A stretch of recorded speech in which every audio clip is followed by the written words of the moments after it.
आज आप सब सुनेंगे आषाढ़ मास शुक्ल पक्ष देवशयनी एकादशी व्रत की कथा और अंत में सुनेंगे एकादशी माता की आरती।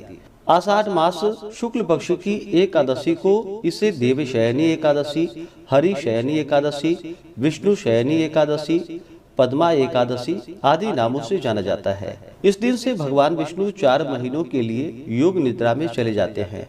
इस कारण से इसे देवशयनी एकादशी के नाम से जाना जाता है। जो भी भक्त सच्ची श्रद्धा के साथ इस व्रत को धारण करते हैं, इस दिन शेष शैया पर विराजमान लक्ष्मी नारायण की पूजा करते हैं, तो इस व्रत के प्रभाव से व्यक्ति के सभी प्रकार के पाप और ताप नष्ट होते हैं और भगवान अपने भक्तों को अविजित वरदान देते हैं। इस व्रत को करने वाला सांसारिक बंधनों से मुक्त हो परम पद को प्राप्त होता है तथा सभी प्रकार के धन, धान्य और समृद्धि की प्राप्ति होती है। आप सभी भक्तों को देवशयनी एकादशी व्रत की ढेर सारी शुभकामनाएं। आप सभी के जीवन में लक्ष्मी नारायण की कृपा से आप सभी को सभी प्रकार के सुख तथा समृद्धि की प्राप्ति हो। तो आइए सुनते हैं देवशयनी एकादशी व्रत की कथा। तो बोलिए प्रेम से भगवान विष्णु की जय, माता लक्ष्मी की जय, एकादशी माता की जय, सर्वदेवी देवता की जय। कथा के अनुसार एक बार युधिष्ठिर ने भगवान श्री कृष्ण से देवशयनी एकादशी के बारे में पूछा। तब भगवान ने कहा कि इस एकादशी का नाम विष्णु शयनी है। इस दिन विष्णु जी का व्रत एवं चातुर्य मास व्रत आरंभ करना विष्णु पुराण से प्रकट होता है। श्री कृष्ण जी ने कहा कि हे राजन, इसको विष्णु शयनी कहते हैं और विष्णु भगवान को प्रसन्न करने के लिए इस दिन विष्णु शयनी व्रत किया जाता है। मोक्ष की इच्छा करने वालों को इसी दिन से चातुर्य मास व्रत आरंभ करना चाहिए। युधिष्ठिर ने कहा कि हे केशव, किस प्रकार से शयन व्रत करना चाहिए और चातुर्य मास व्रत कैसे किया जाता है, कृपा यह विधि भी बतलाइए। श्री कृष्ण चंद्र जी ने कहा कि हे राजन, अब गोविंद शयन व्रत को सुनो तथा चातुर्य मास में जो भी व्रत किए जाते हैं उसको भी मैं कहता हूँ। जब कर्क राशि के सूर्य हों तब आषाढ़ मास के शुक्ल पक्ष में भगवान विष्णु को शयन कराना उत्तम होता है और तुला राशि के सूर्य होने पर उन्हें जगाना चाहिए। आषाढ़ मास के शुक्ल पक्ष की एकादशी का व्रत करके चातुर्य मास व्रत का नियम पालन करना चाहिए। स्वच्छ पात्र एवं उपधानादि से सुसज्जित शैया पर शंख, चक्र, गदा, पद्म तथा पीतांबरधारी विष्णु भगवान की स्थापना करे तथा स्मृति पुराण और वेद मंत्रों सहित दधि, घृत, मधु, मिश्री आदि का लेपन कर जल से स्नान करवावे तथा धूप दीप नैवेद्य और उत्तम उत्तम पुष्पों द्वारा प्रेम पूर्वक पूजन करके प्रार्थना करे कि हे भगवान, आपके सो जाने पर समस्त भूमंडल भी सो जाता है और आपके जागने पर सब जाग भी जाते हैं। इस प्रकार मूर्ति का पूजन और प्रार्थना करने के पश्चात हाथ जोड़कर कहे कि हे भगवान, चातुर्य मास के इस 4 मासों में जब तक आप शयन करें तब तक मेरे स्वीकार किए हुए इस नियमों को आप निर्विघ्न पूर्ण करें। इस प्रकार शुद्ध चित्त एवं विनीत भावों द्वारा प्रार्थना करके विष्णु भक्त मनुष्य अथवा स्त्री दंत धावन पूर्वक इन नियमों को करे।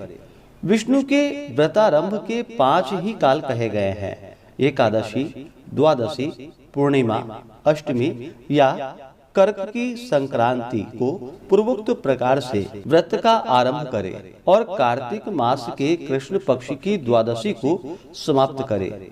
शुद्ध या अशुद्ध स्त्री या पुरुष इस व्रत के प्रभाव से सभी घोर पापों से मुक्त हो जाते हैं। जो प्रतिवर्ष ही इस व्रत को करते हैं वे सूर्य के सदृश प्रकाशित रथ द्वारा विष्णु लोक में गमन करते हैं। अब उनका भिन्न भिन्न रूप सुनो। जो व्यक्ति देव मंदिरों में मार्जन, जल सिंचन, गोमय के लेपन एवं रंग द्वार बेल बूटों को बनाता है, वह 7 जन्म पर्यंत धार्मिक ब्राह्मण होकर उत्पन्न होता है और दधि दूध घृत मिश्री एवं मधु से चातुर्य मास भर भगवान को जो स्नान कराता है वह विष्णु सदृश रूप को प्राप्त कर अक्षय आनंद का उपभोग करता है। और जो पृथ्वी और स्वर्ण दक्षिणा के साथ देवता के उद्देश्य से ब्राह्मण को दान करता है वह इंद्र के समान आनंदों का उपभोग करता है तथा विष्णु लोक को प्राप्त करता है। जो गंध पुष्प और नैवेद्य के साथ श्री विष्णु भगवान की स्वर्ण प्रतिमा बनवाकर उसका कमल पुष्प द्वारा पूजन करता है उसको अक्षय आनंद और इंद्र पद की प्राप्ति होती है। और जो 4 मास पर्यंत तुलसी पत्र द्वारा भगवान का पूजन करता है अथवा स्वर्ण में तुलसी पत्र को चरणों में अर्पण करता है उसको स्वर्ण में विमान द्वारा विष्णु लोक की प्राप्ति होती है। और जो भगवान विष्णु को दीप एवं गुग्गुल द्वारा धूपित करता है और समाप्ति में भी धूप दीप आदि से पूजन करके भोग अर्पण कर समाप्ति करते हैं वे भोग के स्वामी होते हैं। और जो कार्तिक मास पर्यंत अस्वस्थ यानी कि पीपल वृक्ष और भगवान विष्णु की प्रदक्षिणा नियम पूर्वक करते हैं उनको अवश्य ही विष्णु लोक की प्राप्ति होती है।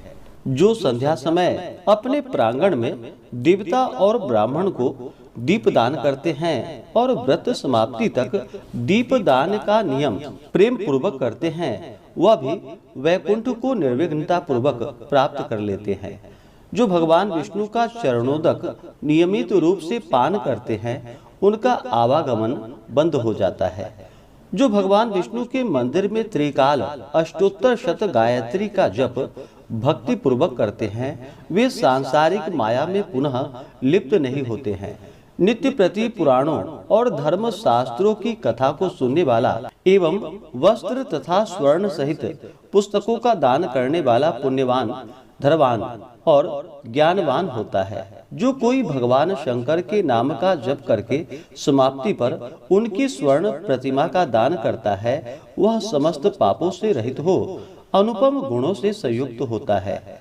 जो नित्य प्रति भगवान भुवन भास्कर को अर्घ्य दान कर उनका ध्यान करता है और समाप्ति में स्वर्ण और रक्त वस्त्र सहित गोदान करता है वह आरोग्य एवं दीर्घजीवी होता है। चातुर्य मास पर्यंत गायत्री मंत्र द्वारा यथोचित संख्या में तिल से होम करने वाला और समाप्ति पर तिल सहित पात्र का दान करने वाला कायिक वाचिक एवं मानसिक पापों से रहित हो जाता है।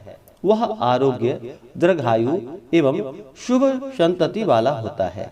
चातुर्य मास पर्यंत अन्न का हवन करने वाला एवं घी कुंभ वस्त्र और सोने का दान करने वाला आरोग्यता तेज और ऐश्वर्य का लाभ करता है तथा शत्रुओं पर जय लाभ करता है। अस्वस्थ वृक्ष की सेवा करने वाला और अंत में स्वर्ण सहित वस्त्र दान करने वाला अपने महान पापों को भस्म कर देता है। श्री विष्णु तुलसी को धारण करने वाला और श्री विष्णु प्रिय तुलसी को धारण करने वाला और ब्राह्मणों को भोजन कराने वाला विष्णु लोक प्राप्त करता है। भगवान विष्णु को शयन करा के जो नित्य प्रति उन पर भस्म एवं दुर्वा दल को चढ़ाता है और व्रत के अंत में सोने की दुर्वा बनाकर दान करता है और नम्रता पूर्वक इस प्रकार स्तुति करता है कि हे दुर्वे, जिस प्रकार तुम संसार में प्रसरित एवं हरित पल्लवित हो उसी प्रकार मुझे भी अजर अमर और यशस्वी संतान दो। ऐसा करने से उसके समस्त पाप नष्ट हो जाते हैं और महान सुखों को भोगने वाला होता है। भगवान शंकर एवं विष्णु के सम्मुख कीर्तन करने वाला अपने पापों को नष्ट कर देता है। चातुर्य मास व्रत करने वालों को सोने का घंटा दान करना चाहिए। दान देकर इस प्रकार स्तुति करे कि हे जड़ता संहारी अच्युत, मुझसे ज्ञान या अज्ञान में भी जड़ता दोष आ गया है, उसे आप नाश कीजिए, इससे जड़ता नष्ट हो जाती है। चातुर्य मास का व्रत करने वाले जो ब्राह्मण को मेरा स्वरूप जानकर उनका चरणोदक पान करते हैं, उनकी आयु कीर्ति लक्ष्मी बढ़ती है। व्रत की समाप्ति पर 2 गोदान करना चाहिए। अगर गोदान न हो सके तो जोड़ा वस्त्र का दान करना चाहिए। सर्व देवताओं के स्वरूप ब्राह्मणों को नित्य नमस्कार करने वाला समस्त पापों से रहित हो जाता है। अलंकारों से संयुक्त सवस्सा गोदान देने वाला सार्वभौम दीर्घजीवी और यशस्वी राजा होता है। ब्राह्मण भोजन कराने वाले की आयु की वृद्धि होती है। जो सूर्य एवं गणेश को चातुर्मास पर्यंत नित्य प्रति नमस्कार करते हैं, उसे समस्त काम जनों की सिद्धि के निमित्त गणेश एवं सूर्य की स्वर्ण प्रतिमा दान करनी चाहिए। भगवान सदाशिव को प्रसन्न करने के लिए रूपा एवं तांबा दान तथा जोड़ा वस्त्र दान करने वालों को पुत्र सुख की प्राप्ति होती है। व्रत की समाप्ति पर मधुपूर्ण तांबा का पात्र एवं गुड़ का दान करना चाहिए। भगवान के सोने के समय में जोड़ा वस्त्र, तिल, गुड़ और स्वर्ण का दान करने वाले महान पुण्य के भागी होते हैं। समाप्ति पर यथाशक्ति दान करने वाला वस्त्र एवं सैया का दान करने वाला अक्षय फल को पाता है और कुबेर के समान धनी होता है। भगवान श्री कृष्ण ने कहा कि हे राजन, राज्यार्थी राज्य एवं पुत्रार्थी पुत्र को और निष्काम मोक्ष को पाता है। चातुर्मास में ब्राह्मण को शाक, फल एवं मूल भोजन देने वाला और समाप्ति में यथाशक्ति दान दक्षिणा देने वाला राज्य का भागी होता है। विष्णु शयनी में सूर्य के निमित्त शोंठ, मिर्च और पीपर, कपास, वस्त्र दान करने वाला और व्रत की समाप्ति पर सोने की बनी हुई सोंठ, मिर्च और पीपर का स्ववस्त्र दान करने वाला 100 वर्ष पर्यंत जीता है और उसके सभी मनोरथ पूर्ण होते हैं और वह अंत में स्वर्ग लोक को जाता है। जो बुद्धिमान एवं कर्मकांडी ब्राह्मण को मोती का दान करता है, वह कीर्तिमान होता है। जो तांबूल का दान करके तांबूल का खाना त्याग देता है और समाप्ति में दक्षिणा के सहित रक्त वस्त्र का दान करता है, उसको तांबूल दान के द्वारा इस लोक में गंधर्व तत्व और परलोक में स्वर्ग की प्राप्ति होती है। वह ब्रह्मा, विष्णु एवं शिव रूप है। अस्तु इसके दान करने से देवताओं द्वारा प्रचुर संपत्ति प्राप्त होती है। चातुर्मास में जो स्त्री पुरुष नित्य प्रति गौरी एवं लक्ष्मी को प्रसन्न करने के लिए हरिद्रा दान करते हैं और व्रत की समाप्ति पर रजत पूर्ण हरिद्रा दान करते हैं, वह स्त्री पुरुष परस्पर एक दूसरे के आश्रय में आनंद पूर्वक जीवन यापन करते हैं तथा साथ ही साथ सौभाग्य एवं अक्षय धन धान्य के साथ सुख भोग कर स्वर्गगामी होते हैं। चातुर्मास में षटरस से युक्त 52 प्रकार के दिव्य व्यंजनों प्रेम पूर्वक ब्राह्मणों को भोजन कराकर शक्ति के अनुसार दान करना चाहिए। यदि नित्य प्रति दान करने में असमर्थ हो तो अष्टमी, अमावस्या, पूर्णिमा एवं प्रति रविवार को या प्रति शुक्रवार को दान करे और व्रत समाप्ति पर भूदान करे। भूदान करना शक्ति से बाहर हो तो स्वर्ण से युक्त गोदान करे। यदि इसमें भी असमर्थ हो तो स्वर्ण सहित पादुका एवं स्वच्छ वस्त्रों का दान करे। इस प्रकार के दान करने वालों को अन्न एवं पुत्र पौत्रादि संपत्ति, विष्णु भक्ति और अंत समय में विष्णु लोक की प्राप्ति होती है। सवस्सा अर्थात दूध देती हुई गौ, आभूषण एवं दक्षिणा सहित दान करने वाले को उत्तम एवं शुद्ध बुद्धि की उत्पत्ति होती है। जो व्यक्ति चातुर्मास भर चांद्रायण व्रत करते हुए अन्न का भोजन नहीं करते और भिक्षावृत्ति धारण करके जीवन निर्वाह करते हैं, उनको दिव्य शरीर द्वारा शिवलोक की प्राप्ति एवं वेद पारंगता प्राप्त होती है तथा उनका आवागमन निवृत्त हो जाता है। इस प्रकार व्रत एवं नियमानुसार पूजन करने वाले से भगवान विष्णु अत्यंत ही प्रसन्न होते हैं और जागरण तथा शयन करने वाले दिन को व्रत रखने वालों को गरुड़ द्वारा भगवत गति की प्राप्ति होती है। फिर भगवान श्री कृष्ण ने कहा कि हे राजन, इसके विषय में भी एक आख्यान प्रसिद्ध है जिसको नारद जी ने अपने पिता ब्रह्मा जी से जाना था। ब्रह्मा जी ने कहा कि हे पुत्र, तुमने उचित प्रश्न किया है, क्योंकि एकादशी से उत्तम कोई दूसरा व्रत नहीं है। पापों से मुक्त होने वाले के लिए यह व्रत अत्यंत ही उत्तम है। जो मनुष्य इस व्रत को नहीं करते वे अवश्य ही नरक के भोग के अधिकारी होते हैं। जब आषाढ़ मास के शुक्ल पक्ष की एकादशी का महात्म्य ध्यान पूर्वक सुनो। इस व्रत को किस प्रकार करना चाहिए? आषाढ़ मास के शुक्ल पक्ष की एकादशी का नाम पद्मा है।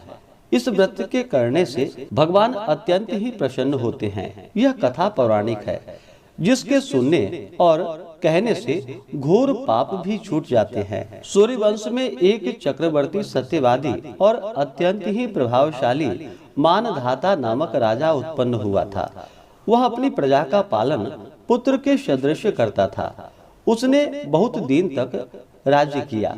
किसी कारणवश पूर्व कर्म के फल से उस राज्य में जल की वृष्टि नहीं हुई, जिससे क्षुधा से पीड़ित होकर उसकी प्रजा अत्यंत ही कष्ट को प्राप्त हुई और अन्न भाव से यज्ञ एवं वेदा अध्ययन आदि सभी कर्म कार्य उसके राज्य में बंद हो गए।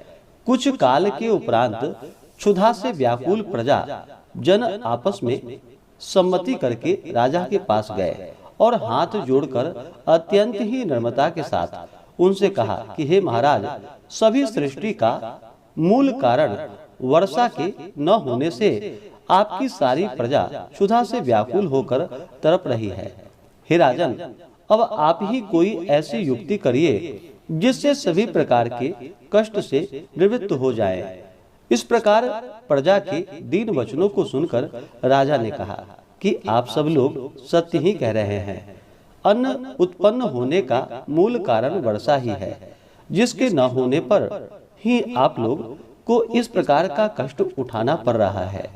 यह दोष बिना राजा की त्रुटि के उत्पन्न नहीं होता, परंतु मैंने बहुत विचार कर देखा कि मेरी किस त्रुटि से आप लोगों को यह कष्ट सहना पड़ रहा है, परंतु मेरी समझ में कुछ त्रुटि नहीं आ रही है।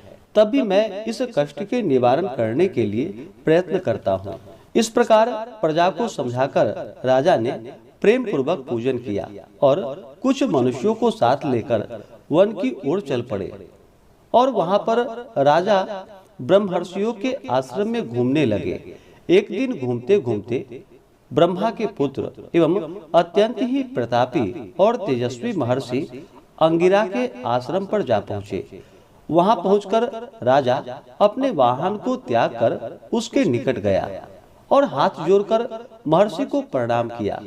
महर्षि ने भी राजा को स्वस्ति वाचन पूर्वक आशीर्वाद देकर उसका कुशल मंगल ज्ञात किया और आने का कारण पूछा। तब राजा ने कुशल मंगल कहने के पश्चात अपने आने का कारण कहा कि हे महाराज, मैं धर्म पूर्वक सुचारू रूप से अपनी प्रजा का पालन पुत्रवत करता हूँ, परंतु मालूम नहीं मेरे पूर्व कर्म के किस पाप के कारण मेरे राज्य में 3 वर्ष से बराबर वर्षा नहीं हो रही है, जिससे मेरी प्रजा अत्यंत ही कष्ट को भोग रही है। यही पूछने के निमित्त और अपनी प्रजा को कष्ट से छुड़ाने के लिए आपके पास आया हूँ। राजा की इस कष्टपूर्ण बातों को सुनकर महर्षि ने कहा कि हे राजन, यह युग सर्व युगों में श्रेष्ठ है, कारण कि इस युग में धर्म 4 पदों से वर्तमान है, जिसमें तपस्या आदि धर्म कार्य ब्राह्मण ही करते हैं, अन्य जाति नहीं कर सकती। इस समय तुम्हारे राज्य में एक शूद्र घोर तपस्या में कटिबद्ध है। इसी दोष के कारण तुम्हारे राज्य में वर्षा नहीं हो रही है। अतः अपने राज्य और अपनी प्रजा के कल्याण के लिए उस शूद्र तपस्वी का वध कर दीजिए। राजा ने कहा कि हे मुनि जी, इस प्रकार निरपराध शूद्र तपस्वी को मैं मारने में असमर्थ हूँ। अस्तु, आप और कोई दूसरी युक्ति बतलाइए जिससे मेरे राज्य का कष्ट मिट जाए। तब मुनि ने कहा, अगर यह बात है तो तुम आषाढ़ मास के शुक्ल पक्ष की एकादशी का व्रत करो। यह व्रत अत्यंत ही महात्म्यशाली है और इसके करने से तुम्हारे राज्य का सब कष्ट दूर हो जाएगा। इस व्रत को तुम अपनी सब प्रजा के साथ प्रेम पूर्वक करो। इस प्रकार मुनि की आज्ञा शिरोधार्य करके राजा अपने घर चला आया और सब प्रजा सहित आषाढ़ मास की शुक्ल पक्ष की एकादशी का व्रत प्रेम पूर्वक किया। इस व्रत के प्रभाव से राजा के राज्य में उत्तम वृष्टि हुई और पृथ्वी जल से परिपूर्ण हो गई। भगवान की कृपा से प्रजा कष्ट से मुक्त हो गई। इसलिए इस व्रत को सभी मनुष्यों को करना चाहिए। यह व्रत मुक्ति को प्रदान करने वाला एवं अत्यंत ही पुण्य फल को देने वाला है। इसको पढ़ने और सुनने से मनुष्य के घोर से घोर पाप नष्ट हो जाते हैं। तो बोलिए प्रेम से भगवान विष्णु की जय, माता लक्ष्मी की जय। तो आइए अब सुनते हैं एकादशी माता की आरती। तो बोलिए प्रेम से एकादशी माता की जय। ओम जय एकादशी माता, विष्णु पूजा व्रत को धारण कर शक्ति मुक्ति पाता। ओम जय एकादशी माता, विष्णु पूजा व्रत को धारण कर शक्ति मुक्ति पाता। तेरे नाम गिनाओ देवी भक्ति प्रदान करनी, गण गौरव की देनी माता शास्त्रों में वर्णी। ओम जय एकादशी माता, विष्णु पूजा व्रत को धारण कर शक्ति मुक्ति पाता। मार्गशीर्ष के कृष्ण पक्ष की उत्पन्ना विश्वतारिणी जन्मी, शुक्ल पक्ष में हुई मोक्षदा मुक्तिदाता बन आई। ओम जय एकादशी माता, विष्णु पूजा व्रत को धारण कर शक्ति मुक्ति पाता। पौष के कृष्ण पक्ष की सफला नामक है,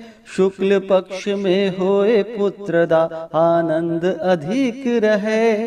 ओम जय एकादशी माता, विष्णु पूजा व्रत को धारण कर शक्ति मुक्ति पाता। नाम षट तीला माघ मास में कृष्ण पक्ष आवे, शुक्ल पक्ष में जया कहावे विजय सदा पावे। ओम जय एकादशी माता, विष्णु पूजा व्रत को धारण कर शक्ति मुक्ति पाता। विजया फाल्गुन कृष्ण पक्ष में शुक्ला आमल की, पाप मोचिनी कृष्ण पक्ष में चैत्र महाबली की। ओम जय एकादशी माता, विष्णु पूजा व्रत को धारण कर शक्ति मुक्ति पाता। चैत्र शुक्ल में नाम कामदा धन देने वाली, नाम वरुथिनी कृष्ण पक्ष में वैशाख माह वाली।